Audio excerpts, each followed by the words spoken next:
Are you a member of a loyalty program? Is it eBucks, Voyager Miles, UCount, Discovery Miles, Greenbacks, Avios, Smart Shopper, Bonvoy, or Skywards? Whether it's a bank, retailer, or even a restaurant, do you believe you're getting the maximum value out of yours? Are there even better ones out there that offer you more cash back or better points? Welcome to What's the Point, the podcast about loyalty programs and how you can maximize your rewards. And now, here's your host, Elan Wrestle. Hi, and welcome to this episode of What's the Point with me, Elan Wrestle. I have someone very important and special to introduce you to today, and that's my wife, Shireen. Hi, everyone. We also call her Fifi sometimes. That's her nickname. And in this episode, Fifi and I had a candid discussion while driving in the car in France on the way from the German-French border all the way into Paris, talking about how we managed to fund what was a birthday celebration for Fifi, quite a special one, that we celebrated in Paris, and how we managed to do it using different point systems and rewards and loyalty programs to get the most out of our trip. That is true. And it was fun. And it cost us very little because we used all the points. What was the best part of it for you? I think Lido. Le Lido and Champs-Élysées. Champs-Élysées. Oui. Okay. That's a special kind of extravaganza show. What points program was that we used for that one? We used Avios. We used British Airways Avios account, where you can redeem points for experiences, which is really, really cool because I don't think we would have ordinarily have spent the amount of money on such an experience, but because we were using points, it sort of justified it somehow. Because I think Lido is like 7,000 Rand per couple. Really? 7,000? Yeah. Okay, yeah. We would definitely not have spent that if it was pulling the money out of our pocket. Yeah. So have a listen to our chat in the car, and hopefully you get some pointers and tips about some of the programs that we take advantage of. And in future episodes, we'll unpack each of the different programs and tell you some stories and ideas of how we managed to generate lots and lots of points in each of these respective programs, and how you can plan for a special birthday or anniversary or event coming up in your life. Yeah, excellent. Enjoy. So hello, greetings from the road. We're currently driving along west on the A4, which is one of the main national highways, driving from the east of France, where we've just left about an hour ago. How long? Hour and a half? We left a little town called Bindenheim in the Alsace region. And the reason it sounds like a German name is because it used to be a German city, but it's now part of France. And we've just been holidaying for a couple of days, staying at an Airbnb in Bindenheim, going to a theme park called Europa Park. But we're currently driving on the wrong side of the road and also in a manual car, so please forgive me if I now and again lose a bit of concentration. But we're headed towards Paris. It is the 13th of July, and we're headed there for a birthday celebration. It's Fifi, it's your birthday tomorrow. Yep. And we're just driving along over here. It's quite a cloudy afternoon. It's 20 degrees, middle of summer, but not a particularly hot day. And just cruising along here at about 120 k's an hour in our Ford Cougar. And this is a car that we rented. In fact, most of the trip has been done. In fact, now, after tomorrow, there's going to be a Cougar in the Cougar. Oh, because you're turning 40 tomorrow. Yep. So and I'm going to be the Cougar in the Cougar. Oy vey. So, yeah, Shireen's Fifi's 40th birthday is tomorrow, so we're just driving along. The kids are with some friends. They're driving also to the south of Paris, but we're going to be driving right into the sort of the center, right near the Arc de Triomphe, just off the Champs-Élysées, and we've got a Champs-Élysées. yeah. There's a whole song about that, and we've done this trip primarily on points and massive discounts, and really traveling in an economically friendly way. Of course, you can't get away from certain expenses like food and tolls and petrol, but there's a lot that and wine. You'd be surprised how bloody expensive wine is in France. Yeah, you would have thought it would have been cheaper, but it's cheaper in South Africa. French wine is cheaper in South Africa. Mad. True story. But we've been doing a lot of the traveling. I wouldn't say on the cheap, but like on a frugal budget, and we've done some interesting things that most people didn't know were possible, such as renting this car for 6 days, right? Mm-hmm. Using Avios points through British Airways. That was all accumulated mainly from a couple of different sources. One of them being our British Airways Avios card, a credit card, which we use to pay for as many of our regular expenses as possible, such as school fees and things like that. And also, I think at the time, back when we could convert Smart Shopper points back at Pick and Pay into British Airways Avios, and so those have been very, very helpful in renting the car for free. Of course, you still have to fill it up with petrol and pay the tolls, which in France can be quite high. But we filled up the car in Germany yesterday, which was a bit cheaper apparently than what it costs in France. The taxes are a bit higher.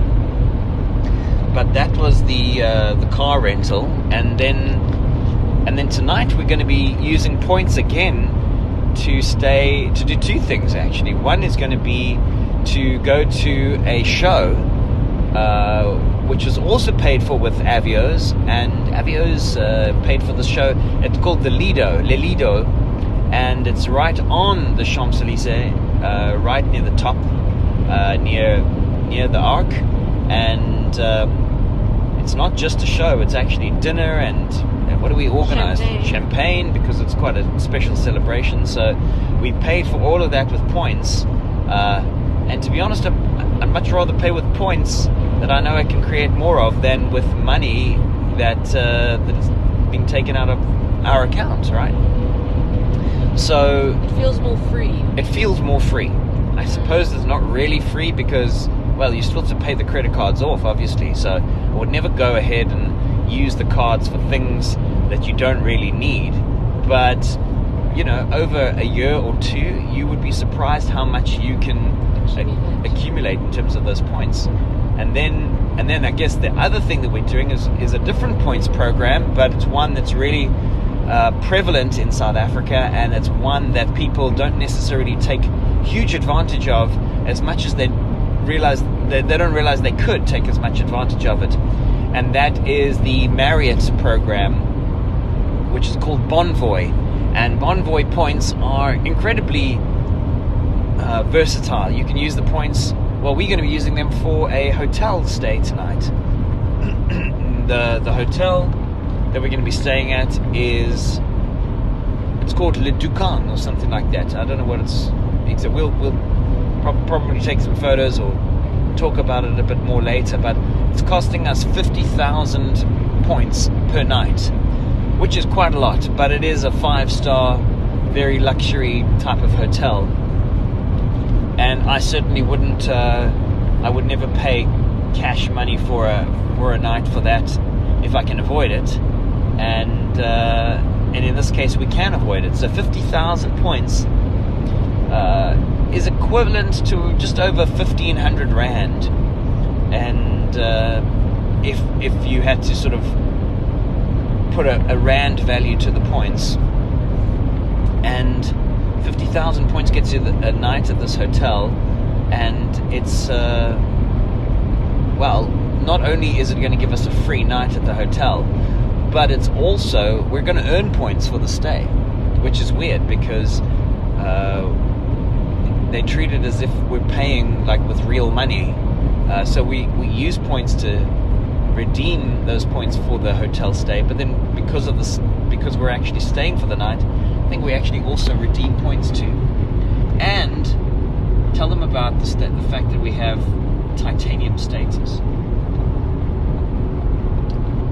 Well, titanium status is wonderful. It means that you get an automatic upgrade, which is great. Sidetrack a bit, in March we stayed at the Arabella Hotel in Cape Town, and in Hermanus, yeah. And it was initially just going to be myself and Elan who was staying there, but then when we went to check in, we had the whole family with us because we all drove up in a big car. The hotel automatically upgraded us to a family suite at no additional cost. So the kids got to stay with us in this beautiful hotel, and we got complimentary breakfast, complimentary cheese and wine platter that was taken to our room. And yeah, it's the value for money is incredible, absolutely incredible. So when we get to the hotel today, it's gonna be an opportunity for us to see how much they spoil you if you are at a status level with Marriott. So it's going to be nice to report back on it. Very often you'll get access to the club lounge. If there is one. Which is really nice, especially if you are staying in Europe, because you can save a lot on food and drinks if you are able to eat for free at the hotel. Very often they give you complimentary breakfast. We get complimentary breakfast with this stay. Woohoo! And also we get a choice of, I think there's some sort of a welcome gift or something like that, or breakfast. I don't know. It's one of those types of things, and a room upgrade. And maybe talk about how did we actually get to become titanium members. It's not like we've actually stayed in a lot of the hotels, especially when you think of Marriott. You don't really consider that pro-tier hotels in South Africa, or Southern Africa, or Africa for that matter, is now part of the Marriott group. And so there are some really good deals with Marriott, just even maybe, staying in a Marriott or a pro-tier property that is relatively close to home, and how much that sort of helps you accumulate points. With our status, initially we had signed up for a pro-tier Pro card. Yeah. What's really nice about the Pro card is it gives you quite a few vouchers for either a free night stay or buy one get one free, and it also gives you 50% off your food. Yeah, when there's two people that are dining together, you get 50% off of the hotel restaurant. And if there's three or more, three I think get 33%, and then I think if it's four or more, you get 25% off. You don't even have to be staying at the hotel to get that discount on the food. And sometimes they're really nice restaurants that, like that one in Sandton. Remember we stayed. What is that called? The Bull Run. Yeah. That was like a very well sought after beautiful steak restaurant. Steakhouse. Yeah, 50% of the food is huge. And we saw all the people from the airline that were there, right? Yeah. So we initially saw that and thought, well, this is great because we both work from home, so we like to take the occasional day off just to go stay in a hotel for a night, just to get away from home and just be somewhere else. But then what happened was Marriott took over Protea. Yeah, Protea joined the Marriott group, yeah. So our gold status with Protea got automatically upgraded to gold status in Marriott, which we were very happy about. Let me tell you, something or nothing. And then we thought to ourselves, how can we get our status higher? So my very clever husband over here did a little bit of research, and he found out that if you call up the hotel and give them a status challenge... Well, you request a status challenge, yeah. Yeah. They will challenge you to a certain amount of nights within a certain period of time, and if you do those nights, they'll upgrade you so you don't have to do the standard 50 nights or 75 nights. That's what's cool about the hotels, is that if you wait until the end, normally with airlines you have to fly a certain number of times before they'll give you the status, and that can take a lot of money, and it's in a lot of time. You have to do it over a period of a year, at which point only then do you get the status of having gold or platinum or whatever status with that. But with the hotels it's different. With the hotels, if you do request, and there are ways that you can do this, there's emails that you can send a request email to and say, hey, I'm planning on staying in your hotels, could you give me a challenge? And they'll say, right, we will give you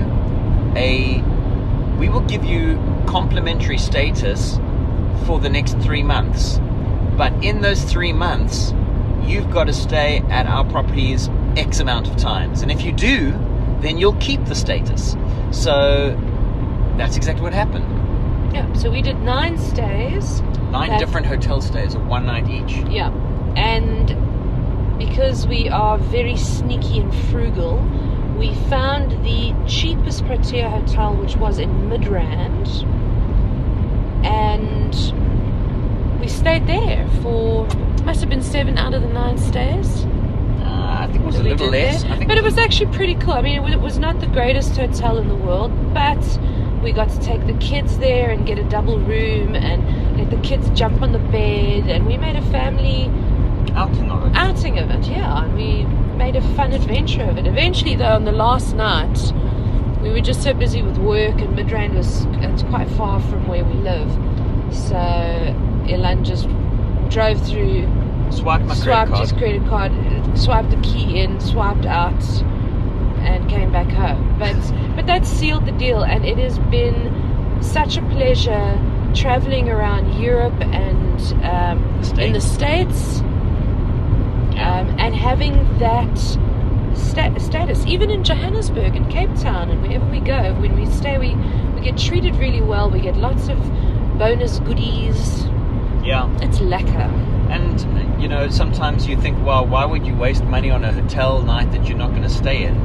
And that's actually got a name. It's called a mattress run, where you actually purposefully book a hotel just to get the night's credit.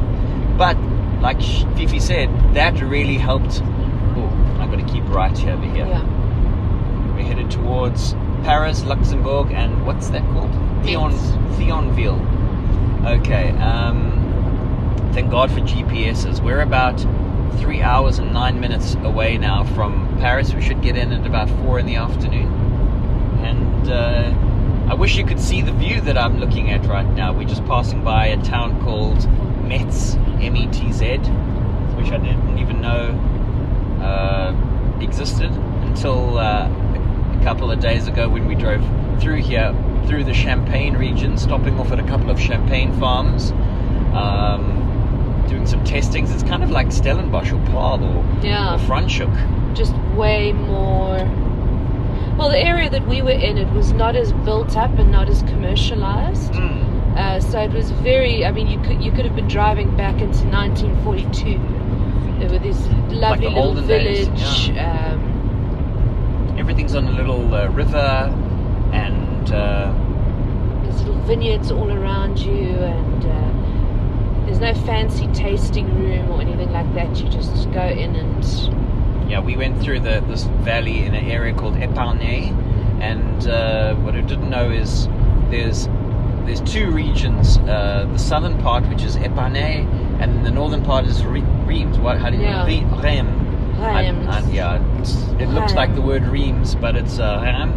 And now I've learned some more about the Champagne region and the different grapes that are grown over there, and it was great. It's just such a beautiful day to spend driving around in that area. So it's I will say that Stellenbosch and Paarl and Franschhoek and those are gorgeous too. Yeah. I mean, we've got what we have in South Africa is just as beautiful and magnificent and as anywhere else in the world. I mean, it sounds all exotic to be in Europe, but we have got some phenomenal places to visit in South Africa. So the beautiful thing is that you can use points both in South Africa. When I say use them, I'm saying like you can earn them, but you can also redeem them within South Africa and outside of South Africa. So it's a beautiful thing to be able to use an international currency like points. Oh, and here's another cool thing. You know this hotel stay that we're going to be doing tonight? Yeah. No tax. Because when you pay with points, no taxes. So, and that's like an important thing because we're so used to VAT in South Africa, especially in the States. You remember? Yeah. Every time you see a price, you think, oh, that's Well, they the don't price. have that. No, That's they the don't, problem. because every single state is different. But what happens is when you go to the States and you see the price, you think, oh, cool, that's all it costs. Then you get the final bill, and suddenly there's like this additional taxes that they add on depending on which state you're in, and that's like that hurts. So, you know, if you can use points as opposed to money to pay for hotel stays, not only does the hotel stay become free, but you know, you save a lot of money on having to pay the taxes. So the big question is now, Fifs, now that we have, well, I wouldn't say conquered France, but we've done this has been France and Germany, this adventure. Where would you like to go next? Japan, please. Japan? Yeah. What's in Japan that you really want to do? Everything. Like what? Eat All sushi? Of it. All of it. I've heard that it is an incredible city. It's beautiful. The culture's It's a completely country. different. Oh, Tokyo. Tokyo, okay. But you know they have sushi at Monte Cassino, hey? Yeah. They do. They do. I'll tell you what I'd like to do in Tokyo is go Mario karting through the streets in a Mario Kart. In a Mario Kart. You can go, you dress up like Mario or Luigi and you drive through the streets of Tokyo. So I think that's something that we're going to try and figure out how to do next. And that's the whole thing, is that with the points, with Avios especially, not only can you redeem them for flights and even hotels or car rental like we've done now, but you can also redeem them for experiences like Lilido this evening, or that cool electric bike, those, what do you call those things? Scooters. Scooter, yeah. We went on these like scooters driving right throughout the city of Paris on our first day here when we arrived here just a week ago. So in 1 week we've done some amazing things, Yo. and it's all been done. We did the cruise with points as well. Tell about the cruise. Oh my word, the best food we've ever eaten in our life. The 3-course lunch with wine for 4 people, and you go on the Bateau La Mouche, which is French for boat fly, because one of the tour guides said that the French people call it Bateau La Mouche because it looks like the eyes of a fly because it's rounded in the front. No, true. And incredible. I mean, you got to really see Paris in a completely different way from the river, enjoying like the finest French cuisine, beautiful wines, absolutely fantastic afternoon. And then we did a ghost tour, which we also paid for with Avios. It was more of a historical tour. A dark tour. A very dark tour where we learned all about Marie Antoinette, where she was held captive and where she was executed, and where people were starving in 1870 and they had to eat cats and dogs, and where the cat and dog market was, and different leaders where they were burned alive, and serial killer Nick Leclos where he lived, a serial killer who was discovered in Paris in 1994. Police went up to his apartment and found like 12 different bodies, all dismembered in jars, bites on the brain. Okay, this is a Very family gross, show. Family show. But then they could only convict him for one murder. So he ends up only going to prison for 13 years. 15 years. So he was out now. He just got out. He just got out. Yeah. And we were standing there. It's like 10 o'clock at night. It's not completely dark yet, but we're standing outside this guy's apartment, and we're like, ah! A little bit scary. Just a little bit, but yeah, an absolutely fascinating tour that we did there. And then the next day we did the hop-on, hop-off bus. Yeah. Also, which was also a fantastic way to see the city. Also paid for with points. Yeah. So we got a couple of WhatsApps coming through right now. But that's another cool thing, is that you can get like a SIM card over here. Difficult to find like a cell phone shop, but kind of like in South Africa, where you have a lot of the shops run by guys from India or Pakistan. In South Africa, it's very similar. They tend to be very good with technology, these guys. And we found a couple of guys from Bangladesh who are excellent at knowing how all the SIM cards work and everything. And they helped us get. We ended up getting four SIM cards, and it cost a little bit of money for that, because we got a lot of data with it. I think we got 10 gigs of data. Yeah. For 15 euros, so it's like 200 rand or something like that per person. But at least, you know, the connectivity has been pretty good, and we use this network called Lyca Mobile, LYCA, and it's been pretty good. I mean, we haven't had any issues with the network. Well, a couple of places where you don't get 3G or 4G connectivity or LTE, but you know, that's everywhere. And we've been able to WhatsApp call each other, call back to South Africa whenever we wanted to. We could use the same mobile data in Germany, which was very cool. Yeah, exactly. So as you cross over the border, it just switches onto a mobile network in a different country. You can use the data anywhere within Europe. So that's pretty neat too. Something we didn't know. And these are things that you don't necessarily hear or learn about all the time. Or there's not 100 million places for you to read about it. Or if there are, you've got to search a bit high and low for that. But any tips, anything that you feel like you would give people that they didn't know about coming to visit Europe? Or if you want to do a road trip to Europe, be prepared to drive on the opposite side of the road in a manual car. Yeah, not a lot of automatics at all. Yeah, we were quite surprised, because when we got to the car dealer, it's like, I'm pretty sure we ordered automatic car, and they were like, nope, only manual, and it's very, very, tricky. very stressful, because the roads are very narrow. The highway is fine. Yeah.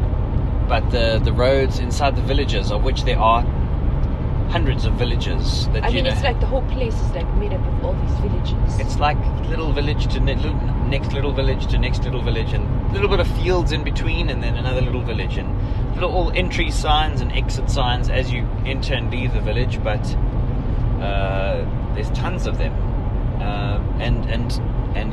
the roads are incredibly narrow, and if you aren't used to driving on the right hand side of the road with a manual, and you keep slamming your left hand into the door to change gears, it's a bit weird. If you haven't done that before, be prepared for a little bit of a learning curve over there. Any other tips? Also, the Airbnb experience in Europe is quite different to that of South Africa. In Europe, they will literally open their house to you and leave their house as their home with all their things, all their personal belongings and their books and their home photos and everything like that. And then I don't know where they go stay. Maybe they go stay with a friend or something like that. But they open up their home to you, and all their knives and forks. So it's not like they would necessarily have an apartment that stands empty and then only gets used for guests. Correct. It's literally their place. they go and camp out on somebody else's couch while they make a bit of money on the side from you staying in their house. Or like the one we just stayed in now, where she had the cottage next to the house, and then she stays in the cottage when you're staying in her house. But it was actually one of the highlights of the trip, because it really is great to have an authentic experience in the town or city you're staying in. In Paris, we stayed in this small little apartment on the 6th floor.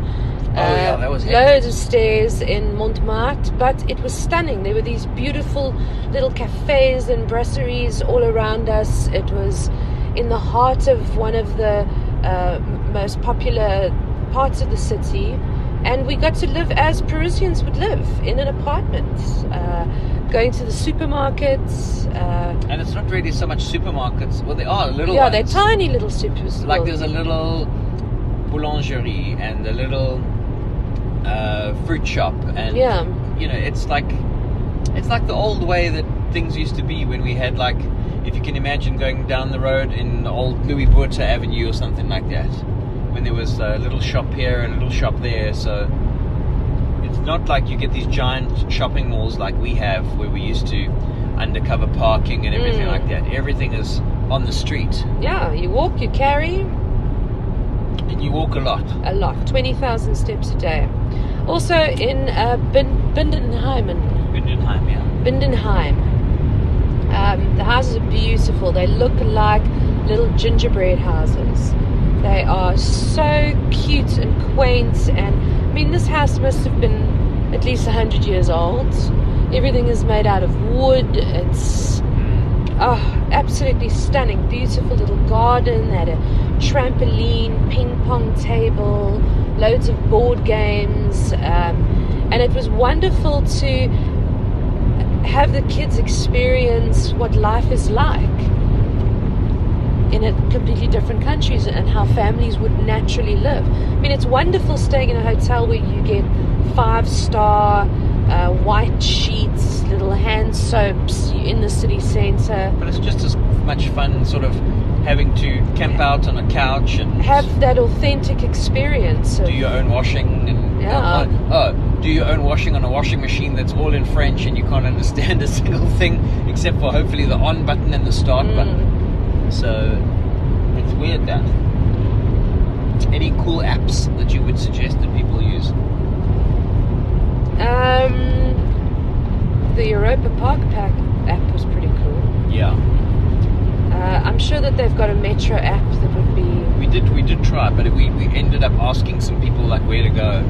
And it's not that complicated once you figure out... Yeah, your first day on the metro is... It was stressful. Very, very stressful, because the ticket operators don't speak English. Yeah. So you get these little tickets, a little BA, that's the word for ticket. And if you haven't used an underground or a metro machine before, that also we ended up breaking the one machine by accident. Because we didn't put the ticket... You got to put the ticket in the front, then it goes through and then it pops out the top. We put it in the top and broke it. Yeah, we did. We were those guys. Those guys. And then you got to figure out which direction. There's always one side of the track and then the other side of the track. And we were like on the wrong side of the track. But if you go back to the entrance, you'll find a way to get to the other side of the track, which might be going in the direction that you want to go. And much like the underground or the tube in London, where it'll always say, you know, what the ultimate destination of that train is, like what's the last station on the route. That is the same way as how it works in France, except there's no announcements on the train in France. So best you pay attention. I think the newer trains didn't make announcements. It was the older trains that didn't. Yeah. I didn't hear them saying a single thing. Oh no! And the second time we used the metro, they did. And it's kind of. And it's also, there are a lot, the French people, it's hilarious. They're a lot more lax with safety rules here. We were able to, I mean, like in the UK subway, it's, you have the mind the gap, the doors will be closing in 10 seconds. Whereas this, it's like, you get on, it goes beep, it closes. Yeah. God help you if you're in the middle there. And we were able to do like an electric motorbike tour. Yeah, that was Electric motorbike, with a 12-year-old, like a 16-year-old, and a 16-year-old, tiny Driving. helmets, driving on the road, and in the front of bicycle buses. lane, and in the walking lane, and over bridges, buses, everywhere. in front of buses, and just like wow. But that was the That was coolest thing. so cool. I would highly, highly recommend That was the best. because it's so easy to see so much so quickly, and you really get like A great sense of where you are and where everything is. Incredible. Yeah, we definitely did a great thing by seeing Paris in a couple of different ways. a couple of different ways. We did the bike, we did the boat, we did the walking tour, ghost tour, Yeah. and we did the bus. There is no air option. I mean, certain cities in the world where we have been, like in Manhattan, it's also cool. We used points there to do a helicopter tour, Yeah. which was very, very cool. That was cool. That was the first thing we did when we got to New York. Oh yeah, yeah. We did went that right. straight from the airport, bags and all, to the helicopter What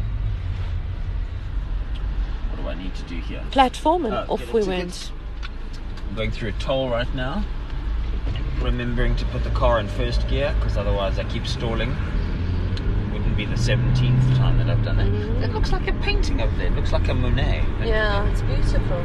It's just like this big on the right Wheat hand side. fields. It's just wheat fields. Golden wheat fields with beautiful green trees in and amongst. Yeah, and a little house. Flowers everywhere. Especially where we came from. On the more German It's a little side. bit drier over here. Mm. And but it looks like a painting everywhere we go. Little church steeples everywhere. We're going over the Leone River. Leone right now. And I was saying about there's no option to do any kind of air tours in Paris.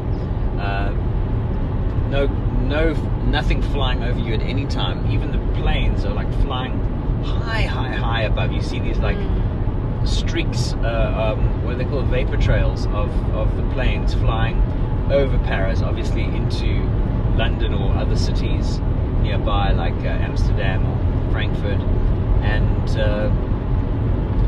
but nothing flying right over the city, which is beautiful. It keeps it nice and quiet, and obviously the sounds of traffic, but you don't get irritating plane noise, which is just beautiful. And the only way to see the city right from high up is to go to 3 places. Number 1, the Arc de Triomphe, which we went up to the top of, and that was beautiful. Stunning. That was really, really nice. Be prepared for a couple of stairs though. And then the second is you can go up the Eiffel Tower. Oh, Sacré-Cœur. That's a church on the top of a hill. Definitely worth going to. It's absolutely beautiful. It was so cool. There were people playing live music and on Saturday night, wasn't it? No, it was a Monday night. It was a Monday night. Yeah, Monday Monday evening. night, and they just like all the young people go there, sit down. A lot of people having a smoke, but also you can get beers. Just grab a beer from these local vendors there, sell you a beer. It's pricey. It's like €5 for a beer, but it's a cool vibe. And you get there, and then the guys come and busk and play music and things on the guitars. So that was pretty awesome. And so that's the second place, and then the third place, which is a great place to. Apparently, we didn't get to the top of it on this trip, but that is obviously the Eiffel Tower. You can't go to the very, very top, from what I understand, but you can go to the second floor, they call it, and that's also got an amazing view. They've got a restaurant there. Yeah, but there's just so many different places. I mean, you could probably be here for 100 days and go to a different awesome restaurant every single day, and just there's always something to see and something to discover. And if you're prepared to move around a lot and get on your bikes or your scooters. Oh, that's the other thing, the scooters. What do you want to talk about that? Oh, yeah. Lime. So there's a company called Lime, Lime, and another one called Bird, BIRD.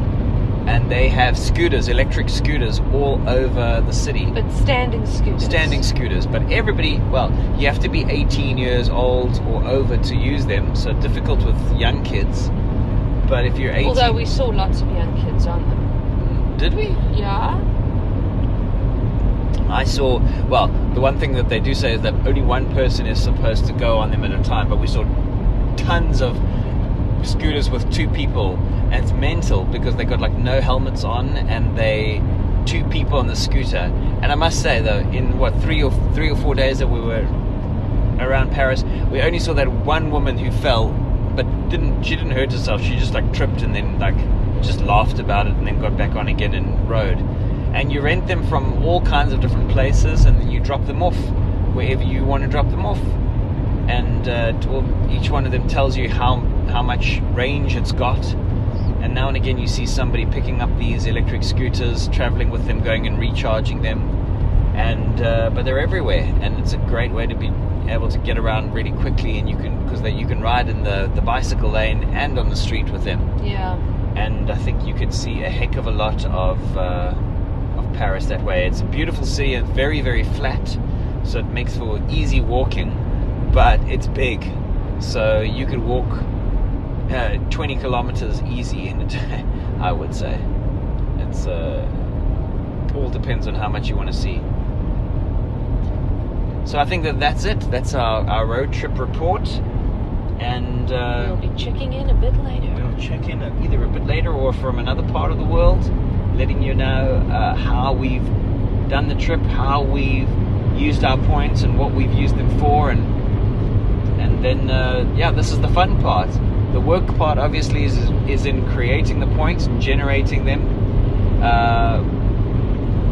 but the fun part is in redeeming the points and getting to have experiences like this, which are 1 in a million. Not many people get a chance to do what it is that we do, and not because they can't, it's just because they haven't learned how to do it. So hopefully in listening to this you'll learn how to do this too and become curious, because the more curious you are, the more innovative ways you will find. Should we stop for a leg stretch in 20 k's? That's a good idea. Yeah. Air de Verdun. Okay, and signing off. Speak to you Au soon. revoir. See you next time. Au revoir. That's it for this episode. Subscribe to our podcast for more exciting and informative episodes, and learn how to maximize your loyalty rewards. Thank you for listening. Until the next time. You've been listening to another episode from the Solid Gold Podcast Studios.